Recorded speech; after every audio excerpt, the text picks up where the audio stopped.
right? We're going to have a good time. December 5th. Well, thank you very much, everybody. It's an honor to be with a very strong leader, a man who has been through a lot, and a man who I've gotten to know very well, and we've gotten along really very well. And we had a big call yesterday, as you know, with President Putin, and we'll be talking about it. President Zelenskyy of Ukraine has endured a lot. I mean, he really has. He's endured a lot, and we've endured it with him. To be honest, it's been a long time, and I think we're making great progress. So we're going to be talking about that today. We'll be talking about what took place yesterday with my phone call with President Putin. And I think that things are coming along pretty well. It began with Alaska, where I think certain guidelines were discussed, and we want to see if we can get this done. This was long ago into the Biden administration. I came here and we inherited this, and we'd like to see if we could finish it, end it. We want it ended. So many people have died in this war, and we're gonna get it ended. So I just want to thank you all very much. If you have a couple of questions, go ahead, please. In fact, before I do that, let me just ask the President to say a few words. Thank you, President.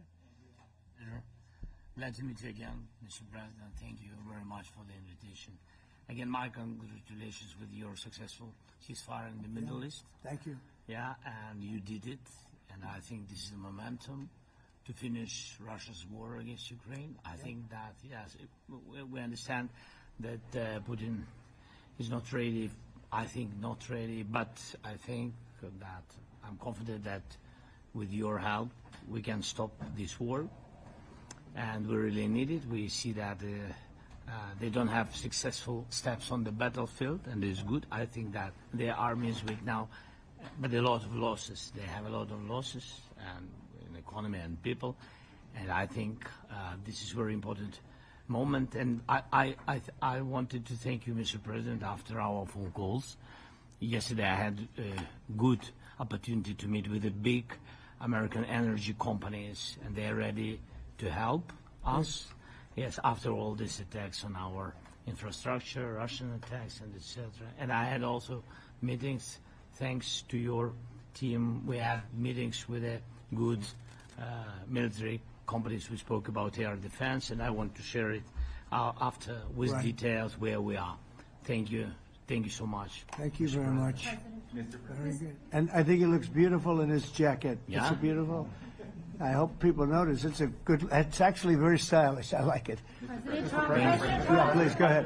Under the Biden administration, the White House was fearing of a possible escalation. They were not allowing the Ukrainians to strike into Russia, fearing of this escalation. Yeah. Would your administration allow Ukrainians to strike deep into Russia? We're going to be talking about that. That's something we'll be talking about. You're right. It's an escalation, but we'll be talking about that. Mr. President, Mr. President Zelenskyy joined you in Hungary to meet President Putin. Because it's a leader that we like. We like Viktor Orban. He likes him. I like him. It's a country that's a safe country. Done a very good job. He's been a very good leader in the sense of running his country. He doesn't have a lot of the problems that other countries have. And so we've decided that we'll be going to be with Viktor Orban, and he will, I think he'll be a very good host. President Trump, President Trump, President Trump, right here. It's in President Trump. Hungary, yeah. We're doing Hungary, yeah. With President, trilateral meeting, or is it just you and Putin?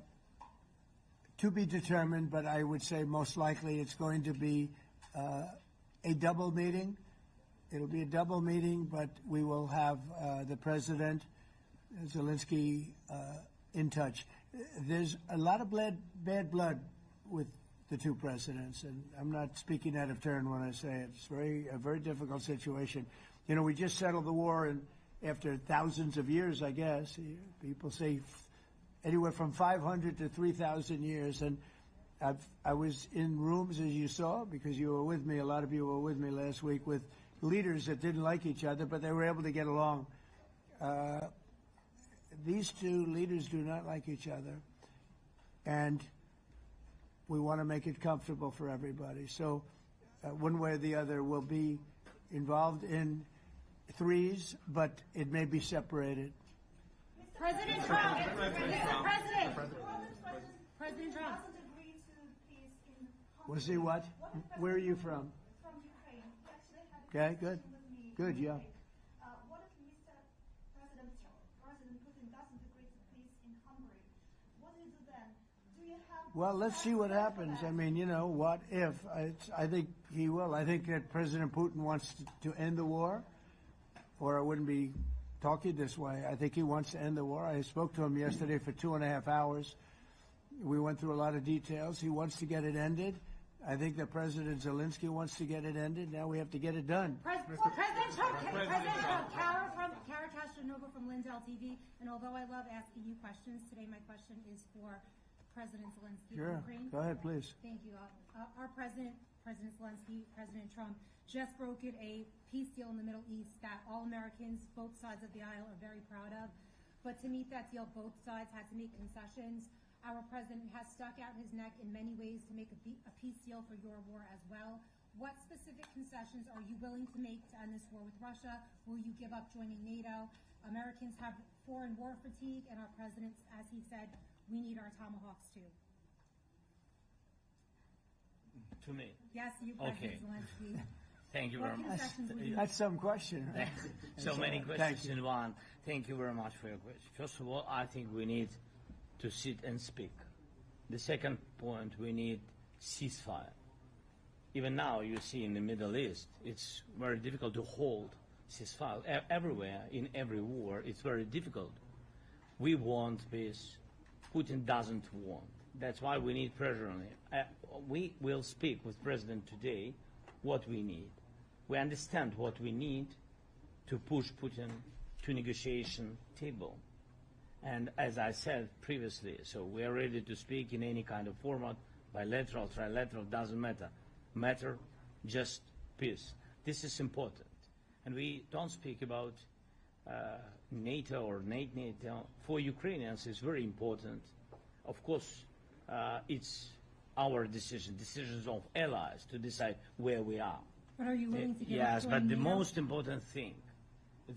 important thing for people in Ukraine, which are under each day's attacks, to have really strong security guarantees. NATO is the best, but weapon is very important.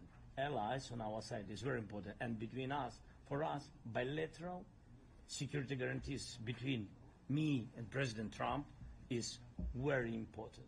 I don't know, we didn't speak with details about it, but this is the most important document because the United States is very strong. Sir, Peter? President Trump, you're the middleman right now, hoping to end this conflict. Who is doing a better job negotiating, President Zelenskyy or President Putin? I think they're both doing a great job in that sense. We have to get it done. We've got to take some of the hatred of each other. You know, they don't like each other. I say that in front of President Zelenskyy, but I say it in front of President Putin too. They have tremendous bad blood. It really is what is holding up, I think, a settlement. I think we're going to get it done, and we have to make it long-lasting. As I said in the Middle East, everlasting, right? Everlasting. And the Middle East is a much more complicated situation. You know, we had 59 countries involved, and every one of them agreed. And it's, you know, it's sort of amazing. Most people didn't think that was doable. This is going to be something I really believe that's going to get done. I had a very good talk yesterday with President Putin. I think he wants to get it done. And President Peter? Zelenskyy, right behind you. When we were in Israel with President Trump earlier in the week, we heard a lot about the difference in diplomacy between President Trump and President Joe Biden before him. What do you see as the biggest difference in diplomacy between President Trump and President Biden? President Trump has a big chance now to finish this war. President Biden now is not the president, so he doesn't have a chance to finish this war. And President Trump is really showed for the world that he can manage ceasefire in the Middle East, and that's why I hope that he will do this, and we will also have such big success. For Ukraine, it's a big chance. And I hope that President Trump can manage it. I would say the biggest difference is one is extremely competent and the other one is grossly incompetent. Sir, a few weeks ago in New York when you two met, you said that you think Ukraine can ultimately take back all the territory that it's lost so far. Do you still think that's the case, or do you think there'll have to be some sort of You swap never of know. territories? Look, you know, war is very interesting. You never know, do you? You just never know. With war and peace, but you never know. Please. Russia calls Tomahawk supply to Ukraine as an escalation, yet it continues using similar cruise missiles like Caliber. And Yeah. even Who are you with? Who are you with? You're Ukraine? Yes. Good. But Russia continue even using the cruise missiles and also nuclear-capable ballistic missiles in Ukraine since 2022. So do you consider providing Ukraine with the Tomahawk or similar missiles as an opportunity to equalize the possibilities of Ukraine and Russia and push Moscow to the negotiation Yeah. table? Sure. We're going to be talking about that. That's why we're here. Okay? Fair question. Exactly as he told you to say it. But we're going to be talking about it. Okay? Yeah, please. Mr. President, message to India and Hungary was still refusing. You said India and Hungary? That's an interesting. And Hungary India and Hungary. It's an interesting combination. refused to stop buying Russian oil. Well, India is not going to be buying Russian oil anymore. And Hungary is sort of stuck because they have one pipeline that's been there for years and years and years, and they're inland. They don't have sea. They don't have sea. And I spoke with the very great leader of Hungary, and they are, you know, it's very hard for them to get oil. I understand it. Hungary's in a very interesting position because they can't have ports. You know, they're surrounded by land. So we'll see what happens there. But India will not be buying oil from Russia. And, they've already de-escalated, and they've more or less stopped. They're pulling back. They bought about 38% of the oil, and they won't be doing it anymore. Mr. President Trump has been helping you in achieving peace in Ukraine. Who has? First Lady Melania Trump Yeah. has been helping in returning abducted Ukrainian children from Russian captivity. President Zelenskyy, do you appreciate those efforts? How do you assess them? And did you ask her to step in and to help you? No, she wanted to do it. She's felt very strongly about the children, and she's done a really good job, I think, in bringing it to the fore. You know, we have a lot of children involved. Now, it's some people say it's 20,000, and some people say it's 300. There's a big difference between that, so nobody really knows. But she felt very strongly about the children. She thinks about the children all the time. If you okay Tomahawks to Ukraine, what's going to happen if the United States is in a conflict and we need the Tomahawks? Do we Well, have enough? that's a problem. We need Tomahawks, and we need a lot of other things that we've been sending over the last 4 years to Ukraine. We've been, you know, we gave them a lot. Now we have a different situation. We send it to the European Union. They pay for it and all that, and they have plenty of money. But it's beyond the money. You know, we need Tomahawks, and we need a lot of other weapons that we're sending to Ukraine. One of the reasons we want to get this war over is exactly that.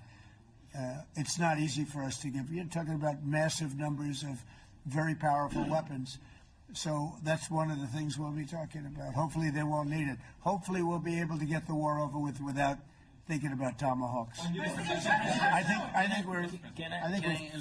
think we're fairly close to that. Yeah, go ahead. Can I say, Yeah, please. just to understand. So for today, of course, we want to finish this war, but the war is another technological war. You don't use just Tomahawks. If you want to target a military goal, you need thousands of drones. It goes together with such missiles. Ukraine has such thousands of our production drones, but we don't have Tomahawks. That's why we need Tomahawks. But the United States is a very strong production, and the United States has Tomahawks and other missiles, very strong missiles, but they can have our thousands of drones. That's why where we can work together, where we can strengthen American production. And so just so that I understand, so you're suggesting kind of a trade. If President Trump okays Tomahawk missiles to help you launch... Yes, it's into about Russia, military goals. It's you only would about military goals. Right, but then you would authorize some kind of an exchange where... Yes, of course. The U.S. gets Yes, we Ukrainian- have proposition. We have brief proposition President- with our drones. President Trump, I don't mean to be brokering an arms deal here, but is that something that you would be interested in, Ukrainian drones? We are, yeah, we would. We have a lot of drones right now. We build our own drones, but we also buy drones from others, and they make a very good drone. I mean, drone warfare has really come to the fore over the last couple of years because of this war. I will say, there's nothing like the jets. You know, we knocked out a lot of drones in Israel. We were knocking them out for Israel, and we were doing it with extremely fast and powerful jets, following the drones and knocking the hell out of them. So, you know, we know a lot about the drones, and we know a lot about the great jets, the great ones. The ones, well, and the B-52s, which were totally they were stealth. They were undetectable. So we have a lot of different weapons.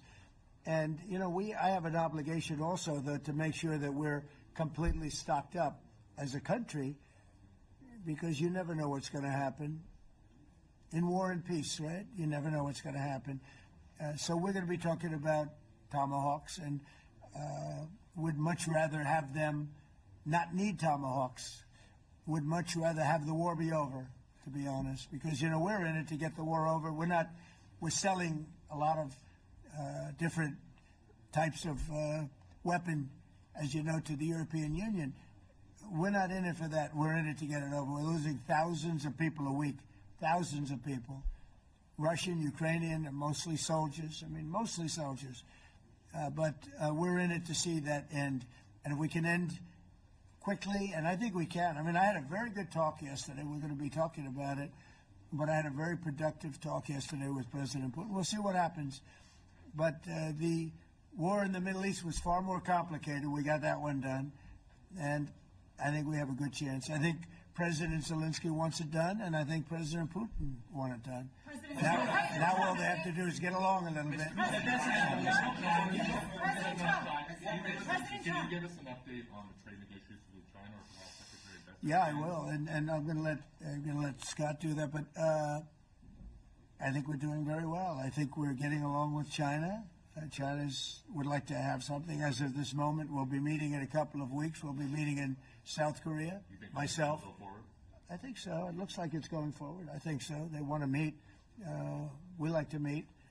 I have a very good relationship with President Xi, and we're going to see what happens. But, you know, for years we were taken advantage of by China very badly. We were losing hundreds of billions of dollars a year to China. We really built their military, if you think about it. The kind of money that presidents allowed to be lost to China was just insane. And then when I came into office, as you know, I put very severe tariffs. So we took in hundreds of billions of dollars in my first term from China. Biden let that go because it was so much. He let it continue, but he gave all sorts of exceptions. And by the time you looked at it, Scott, I would say it wasn't the same thing. He would give an exception for anything. If you got up and went out to dinner, he'd give you an exception. So it wasn't the same thing. But I put on very serious tariffs, and we took in hundreds of billions of dollars. And then I left office. The election was rigged. I left office, and that was the story. Now I come back, and we are in a very strong position because of tariffs. We're in a very powerful position because of the fact that we have tariffs. If we didn't have tariffs, we would be in a very weak position. We would be in a weakened state. But with tariffs, we've made hundreds of billions of dollars, not only from China, but from others. And China wants to talk, and we like talking to China. So we have a very good relationship, and we're going to be meeting in South Korea in a couple of weeks. And I just got back from a long trip. I'm going on another long trip. And Scott, you want to say a few words on that, please? Yes, sir. So the entire relationship stems from the great respect that the two leaders have for each other. China did a substantial, unprovoked escalation last week. We were unable to get in touch with them. Since then, it's been IMF World Bank Week. they have had working level people here who they're in meetings. The Vice Premier, who is my counterpart, and I will be speaking this evening at around 8:30, 9 o'clock. And then he and I and a delegation will meet in Malaysia probably a week from tomorrow to prepare for the two presidents to meet. So I think that things have de-escalated. We hope that China will show the respect that we have shown them. And I am confident that President Trump, because of his relationship with President Xi, will be able to get things back on a good course. Is the hope for that meeting with you and President Xi some kind of trade deal then, or Could be. more? Look, I think we're in a very strong position. I think we're in a very strong position. We're getting, as you know, as of November 1st, I could move it up if I wanted, a 100% tariff over and above what we get now. So that would make it about 157%. And China doesn't want that, and they want to talk, and we're talking. And I think we'll make a deal that will be good for both. I think we will do something. But you have to understand, we never got anything from China. It was a one-way street. For many years, for decades, it was a one-way street. And they became rich because of the United States. And frankly, presidents that, let's be nice, they didn't know. They just didn't know. They didn't understand what was happening to them. But I understood it. I understood it long before I ran for politics. I used to watch in amazement at how stupid our country was, how stupid they were. And we're not stupid anymore. And that includes with the European Union. That includes with Japan and South Korea. All we want to do is be treated fairly. But the fairly is hundreds of billions and even trillions of dollars coming into the United States. And it's our national security is secure because of tariffs. If we didn't have tariffs, we would have no national security. So it's very important. Will you seek China's help in ending the war in Ukraine? Do you need them to put pressure on Russia? I'll be discussing that, but I'd love to see it ended before that. I mean, I think we have a chance of ending the war quickly if flexibility is shown on behalf. And again, we're not losing people. The United States is not. We're not losing people. We're not spending money. We're getting paid for the, ammunition and missiles and everything else that we're sending to the European Union, but to NATO. But it's very similar. If you look at the countries, I mean, it's very similar. And we just made a very fair trade deal with the European Union, and what we wanted, and we made a very good deal with NATO too. They pay for all of this. That's not what we're in this for. We're in it to save thousands of lives every week. Thousands and thousands of lives. That's why we're in it. And I think we have a very good chance of bringing this war to a conclusion. President, and your cabinet has done honestly an excellent job. I think that a lot of people could agree to that. Thank you. I'm speaking as someone who lost my father in a war, so I know the human cost. What would your advice be to American leaders, to world leaders, to neocons, to TV hosts who often speak about conflict in abstract or strategic terms rather than the human cost and the human terms? Look, my only statement is we have to get together. It's a very small group of people. It's the president, and the president. Okay, 3 presidents. And I'm the mediator president.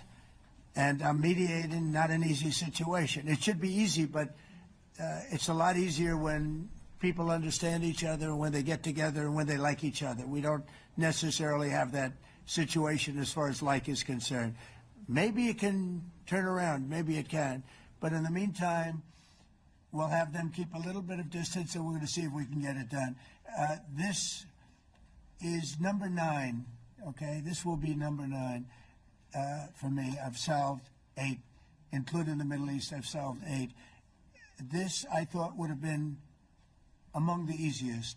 We solved, President Putin mentioned yesterday Armenia, all of the different wars. He said it was amazing but the big one that he was surprised that we were able to settle was the Middle East. He thought it was incredible. He was very generous in that sense. This should be something we're able to settle, and I think we will be able to settle. Brian.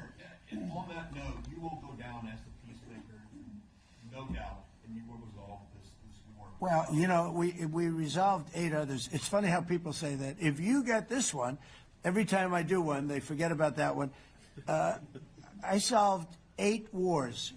Go to Rwanda and the Congo, talk about India and Pakistan, look at Thailand, look at all of the wars that we solved.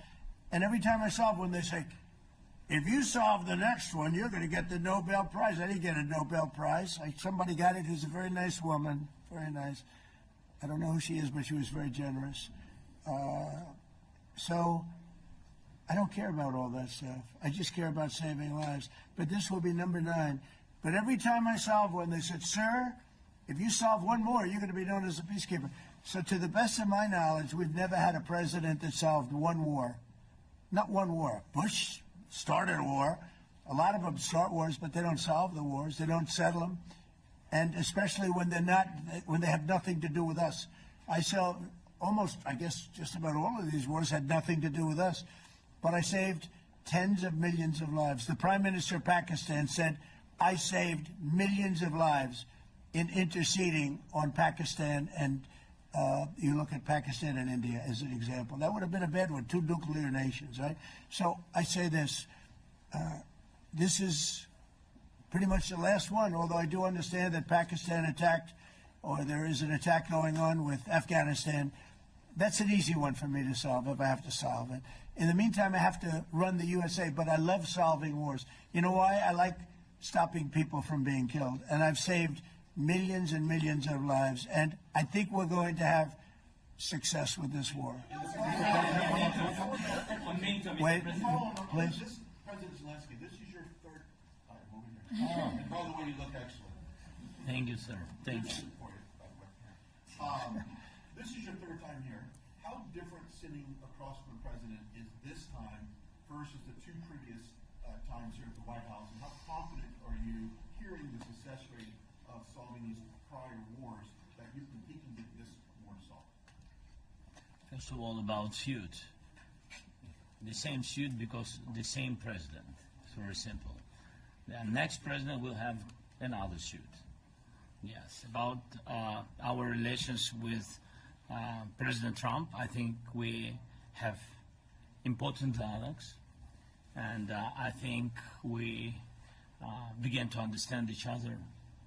Yes, and I know that President is briefed very well about situation in the battlefield, and he knows a lot what's going on the battlefield in Ukraine, and I think it really helps. When you know a lot of things, a lot of details about one or another war, it helps a lot. But we are still in a war, and I hope we can manage. It's important. Meeting their commitment. You pointed out Spain. They said that it's impossible. No, Spain has not come through. No, Spain has not been loyal to NATO. Spain has been they're the only one. Everyone went up to, as you know, I mean, you were 2% and they all went up to 5%, but Spain disagreed with that. I think Spain should be reprimanded for that. I think it's very bad that they did that, but that's up to them. That's up to NATO and Spain. They cannot be expelled from NATO. Can they or not? They cannot, according to the treaty, but they also claim that they are protected by the European Union umbrella for trade. Well, the other people, many of the other countries are in the European Union too. They're not complaining, right? That's of interest. They're protected by yeah, please go ahead. Mr. President, do you think you can carry the momentum from the Middle East deal over to this deal? And I do. So, how does that move the needle? Yeah, I do. I think we carry a lot of momentum, a lot of credibility. Getting Middle East done was very important. Nobody thought it could be done. That was one nobody thought could be done, and we got it done. And a lot of that was the big hit that we put on Iran with respect to the nuclear they took. That was an unbelievable military maneuver, the B-2s, and many other planes involved, by the way, but the B-2s. Yeah, I think nobody expected that to happen. And, you know, we had 59 countries involved, and these were countries very diverse. You had Arab, Muslim, Jewish, you had every country, Christian, you had every country, and many countries involved, and we got that done. And we got it done pretty swiftly after we after we set the table properly. We had to set the table properly. This should be one that we get done. And I think the table is set properly here now, too. And it'll be a great honor. It'll be a great honor to get it done. And the Ukrainian people are great, and the Russian people are great. And obviously they have much in common, as we understand. They have a lot in common. So it'll be a great honor to get it done. On Venezuela, there are survivors from your latest boat strike. What happens to those survivors? Well, I'll ask Marco to discuss that possibly. Yeah, it's well known there's an ongoing narco-terrorist operation the United States has been conducting. As far as details of any recent strikes, we're not prepared here to announce all those details, but you'll get that information here very shortly. And how are there survivors when these are meant to be lethal attacks? Yeah, again, I mean, we're undertaking these operations against narco-terrorists. That's what these are. These are terrorists. Let's be clear. And but as far as the details of any recent operations, when we are prepared to announce those, we will, as the president has consistently done. So you may get something on that later today. Let me ask you, that was in a submarine, right? We attacked a submarine, and that was a drug-carrying submarine built specifically for the transportation of massive amounts of drugs. Just so you understand, this was not an innocent group of people.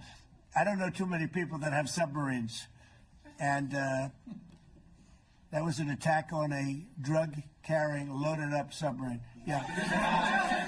On Putin, is it your belief, as Mr. Zelenskyy said yesterday, that the threat of tomahawks and costs, as Secretary Hicks put it, is that bringing him to the table, the fact that it's kind of a carrot and stick? I don't know what's bringing him to I think he wants to make a deal, that's all. I can't tell you what's bringing him. Sure, that's the threat of that is good, but the threat of that is always there.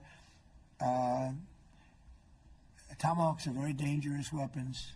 They're incredible weapons. If you like warfare, it's one of the most accurate. You know, we hit 30 Tomahawks in Iran after the B-2s did their damage. We sort of gave it a little capper with 30 Tomahawks from a submarine, quite far away actually, but they're an amazing weapon. They're a very powerful weapon, but they're a very dangerous weapon, and it could mean big, escalation. It could mean a lot of bad things can happen. Tomahawks are a big deal. But one thing I have to say, we want Tomahawks also. We don't want to be giving away things that we need to protect our country. We have a very strong country right now. We have a strong military. We have the greatest military in the world. We have the greatest weapons in the world. I want to get this war over. Okay? Putin-Trump tunnel to connect Russia and Alaska. Are you interested? I just heard about it. A tunnel from Russia to Alaska. I just heard about that one. That's an interesting one. We'll have to think about that. I hadn't heard that. We just did a nice road in Alaska that's going to get us to a lot of minerals, and we have a piece of it, a good piece of the ownership because of the fact we made it possible. But this came up yesterday, a tunnel from Russia to Alaska. That's an interesting. What do you think of that, Mr. President? Do you have any ideas? How do you like that idea? I'm not happy with this. I don't think he did like it. I don't think he liked it. I don't think he liked it. President Trump, do you think that God was Putin? Do you think that Putin was your gut instinct? Well, we had a senator that wanted, remember, from Hawaii. She wanted a tunnel from the mainland to Hawaii, and she said, well, we can't do that, so we're going to build a railroad to Hawaii. Do you remember? She's a current sitting senator, a Democrat. She wants a railroad to go to Hawaii, right? You know who that is, right? She's another beauty. Yeah, please. On your meeting with Putin, aren't you concerned that maybe the Russian president is trying to buy himself more time? Yeah, I am, but, you know, I've been played all my life by the best of them, and I came out really well. So it's possible, yeah, a little time. It's all right. But I think that I'm pretty good at this stuff. I think that he wants to make a deal. I made 8 of them. I'm going to make a 9th. I think he wants to make a deal. Well, I think that he should have won the war in a week. Yeah, I do think. And if we didn't give the anti-tank missiles, as you know, the javelins they call them, They got stuck in the mud.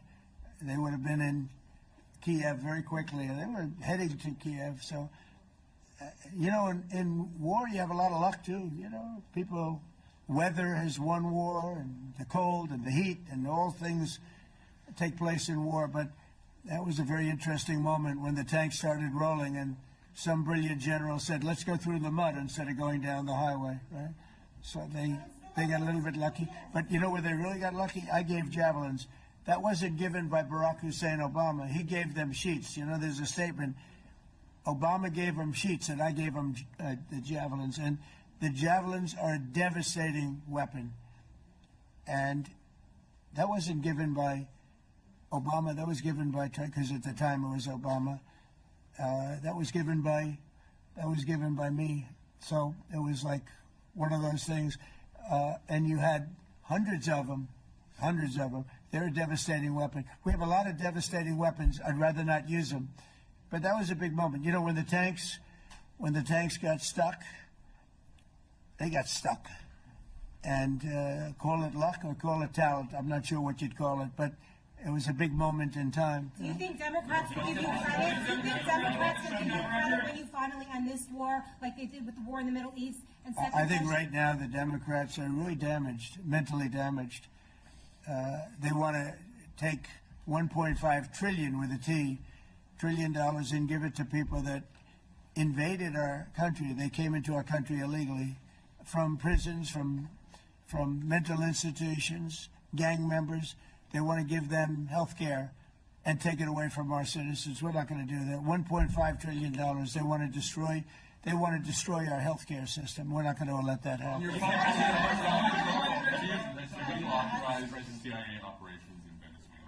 Well, I wouldn't say that, but some interesting things are happening around the world, I'll say that. Mr. President, it has been reported that Maduro offered everything in his country, all the natural resources. He even recorded a message to you in English recently, offering mediation. What should we do in order to stop that? He has offered everything. He's offered everything. You're right. You know why? Because he doesn't want to fuck around with the United States. Thank you, everybody. Thank you, Thank you, everybody. Thank you, guys. Thanks, guys. Let's go. Let's start moving. Thank you, guys. Let's go. Thank you, guys. Thanks, guys. Thank you, press. Thank you, press. Thanks, President Trump. Thank you, Karen. Good job. Thank you, guys. Thank you, press. I don't know, Jonas, if you'd like.